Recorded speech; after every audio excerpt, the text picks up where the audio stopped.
요한이 전한 거룩한 복음입니다.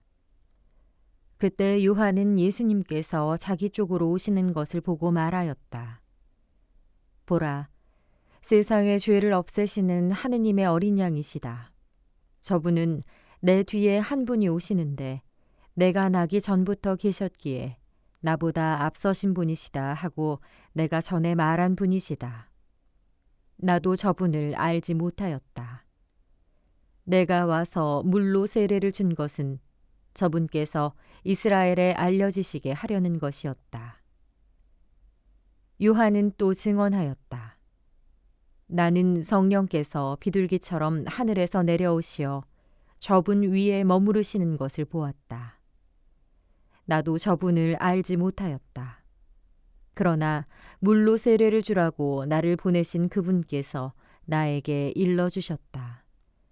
성령이 내려와 어떤 분 위에 머무르는 것을 내가 볼 터인데 바로 그분이 성령으로 세례를 주시는 분이다.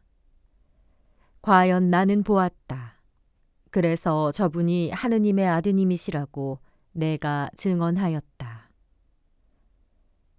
주님의 말씀입니다. 참 예수님 안녕하세요. 오늘의 강론 화요일입니다. 이 방송과 함께 하시는 여러분들 모두에게 하느님의 은총과 축복 가득하시기를 기도드립니다.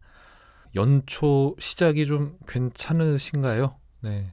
아직까지는 새해의 기쁨과 설렘 좀 남아있죠. 첫 일주일 정도는 요런저런 계획들, 각오들 다지는 시기로 삼으셔도 좋지 않을까 생각해 봅니다. 달력으로는 새해가 밝고 시작이지만 전례력으로는 성탄의 기쁨이 이어지는 시기입니다. 이제 구세주의 성탄을 공적으로 드러내는 것을 기념하는 공연 대축일을 앞두고 있죠. 어제 말씀드린 대로 기다림 하면 빠지지 않고 등장하는 인물이죠. 어제에 이어서 오늘도 세례자 요한의 이야기를 들었습니다.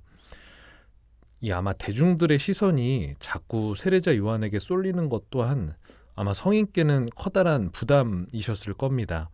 어찌되었건 성인의 사명은 구세주의 길을 닦는 것이었으니까요. 때문에 오늘 복음에서 다시 한번 본인의 신원을 밝히고 자신과는 비교할 수 없는 예수님의 세례를 설명해 줍니다. 즉 자신이 주는 세례는 물로 주는 세례이지만 예수님께서 주시는 세례는 성령으로 주는 세례다라는 것을 이야기했죠. 실제로 요한이 주는 세례는 반복되는 세례였습니다. 마치 우리가 드리는 고해성사 같은 거였어요. 그러니까 뉘우칠 때마다 사람들이 이제 요한에게 찾아가서 다시 세례를 받고 회개하고 이제 이런 형식이었죠. 헌데 예수님의 세례는 반복해서 받는 것이 아니죠. 성령을 통한 세례이기에 반복될 수 없는 것입니다. 우리들이 받은 세례 역시 마찬가지였죠. 하느님께서는 영원하신 분이시기에 하느님과 맺게 되는 약속, 신의는 영원한 것이죠. 혼인이 인간의 힘으로 갈라질 수 없는 이유, 제가 사제소품 받으면서 했던 독신서약 다 마찬가지죠. 이 존재의 속성상 영원한 분이시기에 하느님과의 약속 또한 영원할 수밖에 없는 것입니다. 어찌 보면 콕겼다고 느낄 수도 있겠지만 잘 생각해 보면 하느님께서 평생 동안 우리들의 든든한 백이 되어주시는 것이죠. 네, 굉장히 든든한 약속이 아닐 수 없습니다. 바로 오늘 복음에서 세례자 요한이 했던 말, 세상의 죄를 없애시는 하느님의 어린 양께서 우리들과 함께 하신다는 약속이기 때문에 그러합니다. 오늘 세례자 요한의 이야기를 들으면서 그 한결같음에 대한 그 모습을 한번 묵상해봤습니다. 여러분들 첫 마음 유지하기가 쉽나요? 어렵나요? 네, 힘들죠. 첫 마음을 기억하자라는 말을 우리가 자주 한다는 건 그만큼 잘 지켜내기 어렵다는 의미이기도 하겠습니다. 시간이 지나고 상황이 쌓이고 몰랐던 걸 알아가면서 첫 마음과는 다른 선택하기도 합니다.